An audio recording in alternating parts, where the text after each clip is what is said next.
Coulis, tomates, 100% tomates. Donc c'est en fin de saison, vraiment quand les tomates ils ont pris le plus de soleil possible. Et je mets quantité, je pourrais pas vous dire, mais je fais tout à l'œil. Je fais revenir mes tomates un peu dans l'huile d'olive, je les fais bien cuire et je les mixe. Je les épluche avant évidemment, je les fais cuire, après je les mixe et je les refais cuire encore pendant au moins une bonne demi-heure et après je les mets en bocaux, je les stérilise. Je peux mettre sans croûte, du pesto, une tranche de tomate, du chèvre et du bacon dessus. Et c'est bon? Oui, en redonne par contre la tranche de bacon, c'est meilleur. D'accord. Et qu'est-ce qui t'a appris cette recette? Mon beau-père, mon nouveau beau-père. D'accord. C'est une recette italienne? Ah oui, il est trop bien. Parce que c'est ma frère. Parce qu'il a des origines italiennes. D'accord. Enlever les genres de plantes vertes derrière et manger devant, commencer devant et la finir. Ah oui, Ouais. il est en train de fumer. Et après c'est tout. Et ça, c'est la meilleure façon? La deuxième meilleure. C'est quoi la première? La première c'est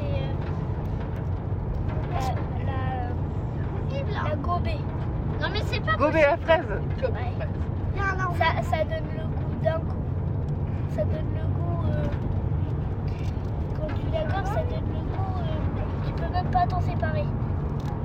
Génial. T'as marqué des cuillères en bois? Oui, ça y est. Bon. Les écus noirs. Oh, bon, ben d'accord. Oui, ben c'est tout. Donc, voilà. Parce que moi, je peux vous faire des cèpes comme des frites.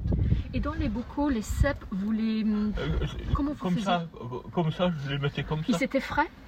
Et Frais, vous, et vous oui, les mettiez dans les bocaux? Oui, oui. Avec un peu d'huile? ou Non, rien non, du tout? rien. Après, vous mettiez les bocaux, puis après, vous montez en température Oui, oui. à 100 degrés à peu près?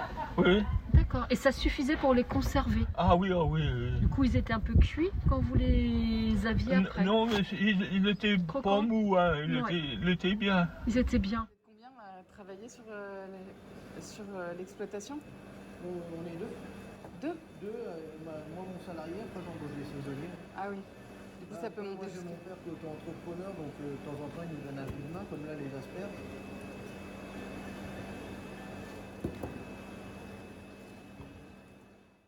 Fraise au vin rouge ou au champagne? Ah bah c'est parfait. Fraise au Le champagne. champagne, c'est très bon. Alors, allez. Champagne, prenez une fraise, vous la coupez en deux, vous mettez ça dans votre verre, ça parfume le champagne, c'est excellent. Ouais, le gâteau aux pommes de ma grand-mère, mais tout est fait avec que des grosses cuillères, donc pas besoin de verre doseur, c'est parfait pour les étudiants. C'est génial, il faut 2 pommes et voilà.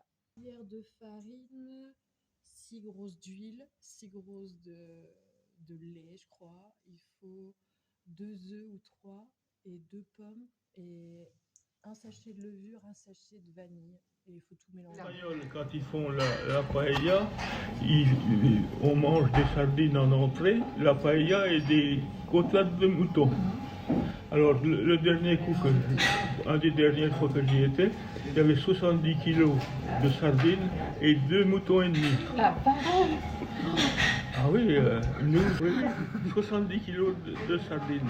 Mais il faisait bon, il avait une espèce de sauce persillée qu'il mettait, puis c'était fait au feu de bois. Il mettait un tas de feu de bois, puis il avait plein de grilles qu'il mettait autour.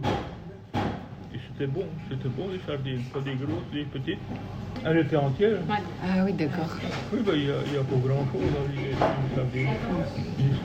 Et les petites, il y avait une... On les asperge, on les épluche, on les lave et on les met crus dans le bocal, la tête en bas. On met un peu de sel. Moi, je mets un peu de citron pour qu'elles gardent leur couleur blanche. Et on remplit d'eau à hauteur. Et voilà. Et après, tu les manges avec quoi?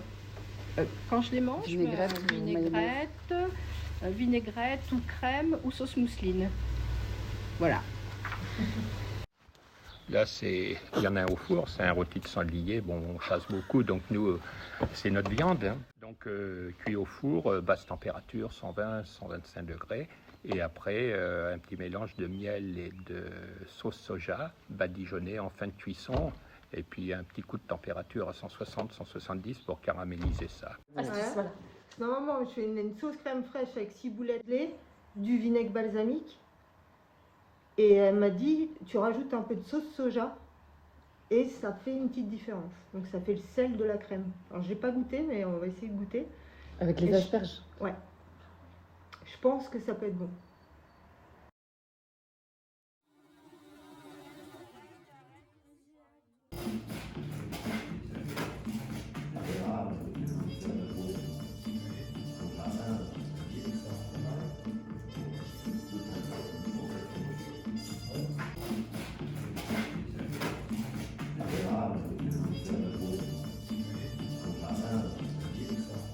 Recette la plus facile du monde quand on achète une botte de radis.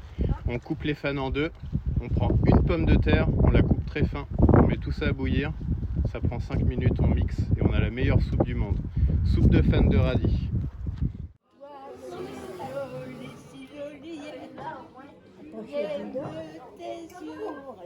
Ça va? Ouais, ça va, ça a l'air. Chantilly au miel. Donc, là, j'avais que de la crème très épaisse. On a un fournisseur, une ferme qui fait des très bons produits. J'ai fait une erreur, j'ai mélangé de la crème et du miel. Et puis, comme elle est épaisse, j'ai mis un peu de lait pour faire une crème fleurette. Mais la prochaine fois, je mettrai mon miel avec le lait que je vais bien délayer au fouet. Après, mettre de la crème fraîche, solide, et j'ai tout battu au fouet. Et j'y mettrai peut-être une petite pointe de combava ou de baie de tonka la prochaine fois. Ça, c'est pour le prochain coup. Et sur des fraises fraîches, hein, parce que là, c'est la saison des fraîches, ça va vachement bien. On plante à peu près entre 450 000 et 500 000 plants à l'année. Parce qu'on a des rotations au champ qui sont très courtes. On préfère récolter des légumes de petite taille ou moyenne taille pour en rendre un peu. Mais en fait, ils sont plus frais, ils sont plus tendres et tout ça. En fait, les grenouilles, elles sont là pour l'instant. Ils sont là, elles sont dans le congélateur. On les défait. Par exemple, la fête cette année, on fait sur 2 jours seulement. Et on fait le samedi et le dimanche. Mais le jeudi, on défait toutes les grenouilles, les sachets de grenouilles. On les met dans le frigo, là-bas à l'ancien collège, pour que se dégèlent. Ensuite, le lendemain, les personnes qui sont là leur font faire un bouillon. Les blanchissent avec du persil et des échalotes. Ils les remettent après, quand c'est froid, ils les remettent au frigo. Nous, on les fait cuire dans du beurre, du persil et de l'ail. Voilà, c'est tout. Ça boue, hein. Ça va détruire les microbes. Mais non, parce que... Il a gagné. Attends. Vous avez fait la tarte? Ouais. Là, on est à 3 kg 180, 160. Personne n'a donné le bon résultat. 3 kg 351.